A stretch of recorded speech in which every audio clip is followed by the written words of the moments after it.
Looking for the perfect cabin for your next cruise? Given that the average time spent in port is just about 8 hours a day, that means the vast majority of your vacation is actually spent on the ship. So having a great room is a necessity. Right now, I dive into what to consider when selecting your cabin so that you find the perfect room for your next cruise. Of course, the most important choice in selecting a cabin is the type of room that you will sail in. Obviously, nicer is better, but the trade-off is the price tag. The most basic room is an interior cabin. Just like it sounds, it's on the inside of the ship, which means no windows. It's definitely no frills, but with it also comes a lower price tag than other cabins. Moving up, you also have ocean view rooms that feature a window, and balcony cabins that give you a small private balcony where you can enjoy sitting outside and watching the waves go by. The highest class of room is the suite, which can vary widely from essentially a balcony cabin with a little extra room to 2-story apartments with their own hot tub and other amenities. The experience in each cabin can obviously be very different. There is a big jump from staying in an interior cabin versus having your own balcony, and that can have an impact on your vacation. When selecting a cabin, if cost were no issue, then we'd all choose to just stay in high-end suites, right? But there is absolutely a price difference between rooms, and it will be a major factor in your choice of cabin. As mentioned, interior rooms are least expensive and the price increases as you move up in type. So you can take the same exact cruise as someone in a suite, but spend potentially hundreds or thousands less by staying in a simpler cabin. Still, given the time spent on the ship, having a nicer room can definitely be worth it for some people. One other thing to note is that prices don't always see huge jumps for higher grade cabins. Depending on supply and demand, you can occasionally find nicer rooms for just slightly more than a lower tier room. So if you're on a budget, don't automatically count out nicer cabins like balcony rooms. They can only be slightly more expensive for your specific cruise. Before you pick your cabin, it's a good idea to give some thought on how you'll vacation. This will play directly to which room type will make the most sense for you. For example, are you sailing on a 3-day trip to the Bahamas just to let loose for the weekend? If so, you likely won't spend much time in the cabin outside of sleeping, so booking an interior room is a good choice.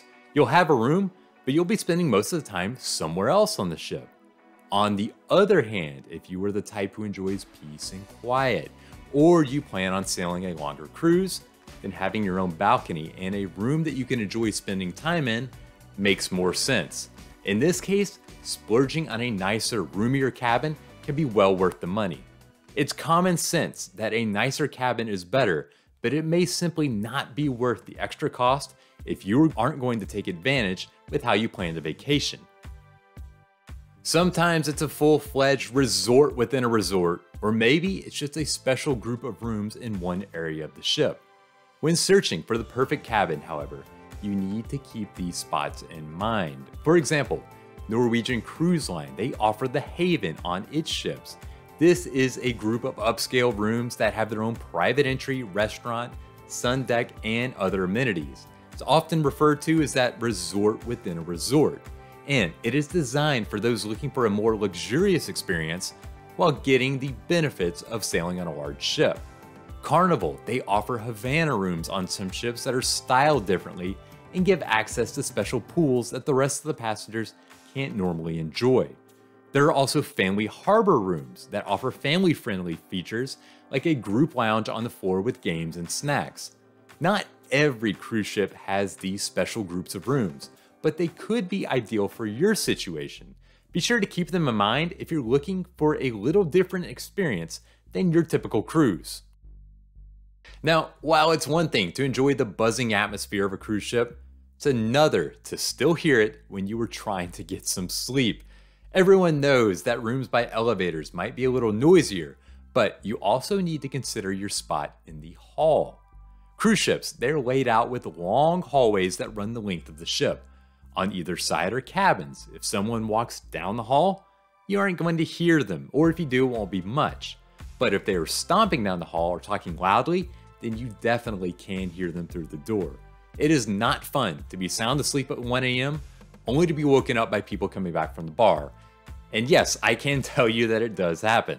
That's why cabins located on the far ends of the hall can be nice. By the time you get toward the end of the hall, the foot traffic is considerably less, meaning a quieter spot for your room. Whenever you book your cabin, in most cases, you'll be asked if you want your cabin located forward on the ship, in the middle, or at the back. So what's the difference between these locations? In most cases, not that much. In fact, I wouldn't pay extra for a location based on this factor. Sure, there is some benefit to being closer to the amenities that you want to enjoy. So being on the back of the ship closer to the dining room means a shorter walk come mealtime. In reality, however, people are usually all around the ship. You may go midship to sit by the pool, then to the back to eat a meal, and then to the front for a show, and back to the middle to visit the casino later on at night. So if you are agonizing over which part of the ship to be in, or being offered a cabin in one part or another, I don't think it's that big of a difference, as you'll be everywhere around the ship. If there isn't much difference between being forward or aft, it's the exact opposite in my eyes when it comes to the deck level that you choose. Today's modern cruise ships, they can have as many as 20 different passenger decks, and older ships can easily have a dozen or more. So what's the best location? I like to stay on a medium to high level deck. Not every ship is the same, but there are usually about 3 decks in the middle of the ship, say decks 5 through 8, that feature a promenade or atrium with shops and restaurants and a casino and the like. When it comes to inside the ship, these decks are the focus of activity. At the same time, the higher decks, like decks 12 through 14, they contain the outdoor features like the pool, the sport court, and the outdoor bars. The ideal place, I think, is to be somewhere in between these two areas. This gives you easy access to both spots. With thousands of people on the ship, elevators can be busy no matter the time of day. If you get a room on a lower deck, then you are practically forced to use the elevators unless you want to hike up a dozen flights of stairs to get to the pool. Having a cabin on one of the in-between decks means that you can skip the elevator altogether and take the stairs to get where you want to go quickly, or take a much shorter elevator ride. The good news: in general, cabins do a good job of keeping outside sounds to a minimum. If your neighbors are talking or watching TV in the next cabin over, you likely won't hear them, or won't hear them much. That doesn't mean you shouldn't check the ship's deck plan to see what is around your room, however. You likely don't want a cabin that's underneath the basketball court, or one that's underneath a nightclub. Also, be careful of rooms that adjoin loud public spaces. For example, I've stayed in Royal Caribbean cabins that feature a window out into the main promenade in the center of the ship. Several nights, thumping bass from the music being played until midnight made it hard to actually relax, much less sleep, in the room. Now, most rooms don't have any issues like these, but it's definitely something to keep an eye on when searching for your cabin. Are you traveling as a couple? Then you might be fine with any cabin on the ship when it comes to size. Outside of suite cabins, the rooms are all cozy, but with enough space for 2 adults. A typical cabin is anywhere between 150 to 180 square feet. Now, if you're choosing a cabin for more people, however, pay closer attention to the size. Whenever you make a booking with 3 or more people in the room, the cabins offered will be made to accommodate that many guests. So you don't need to worry about having enough beds. Even so, some rooms are larger than others, and more space with more people is very nice. So how do you find the square footage? Many cruise lines, they offer the room size when booking. For other lines, it's more difficult to find. You might have to resort to looking at the ship deck plans, which are available on each cruise line's website, or a quick Google search. Here, the size might not be listed, but you can get an idea of the size relative to nearby rooms. The rooms in specialty areas of the ship, or those fancy suites, they have a lot to offer, including more space and amenities. However, they will also come with a higher total cost. But if you are traveling with a larger group, then the price on a per person basis may not be that bad. Say you're traveling with a group of 4 people. The cost for 2 balcony cabins might be $1,500 each. Or for $2,500, you can get a 2-room suite that offers plenty of space for everyone. Obviously, this makes sense on a per-person standpoint since it is cheaper on that basis. But with higher-end rooms like suites, you can also get other perks like priority boarding. In other words, if traveling with a group, don't automatically discount those higher-end rooms because you think they might be too expensive. You could end up spending less and getting more than you anticipated. Finally, when you're booking, you might have a tough choice to make.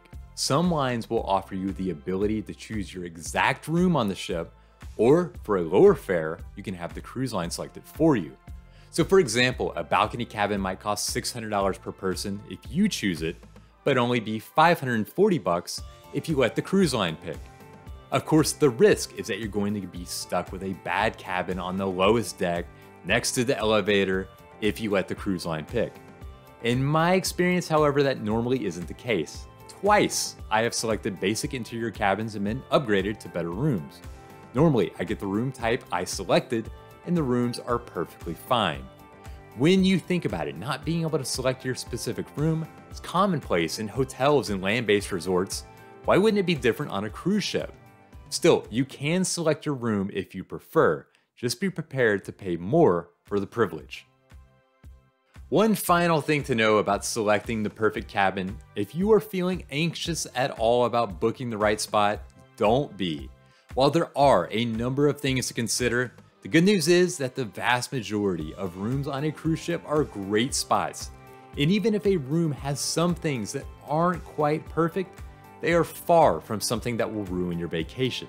Instead, if you focus on the big items, like picking the right type of cabin for your trip, or a spot that isn't going to be right under the busy part of the ship, then everything else just adds up to be minor details.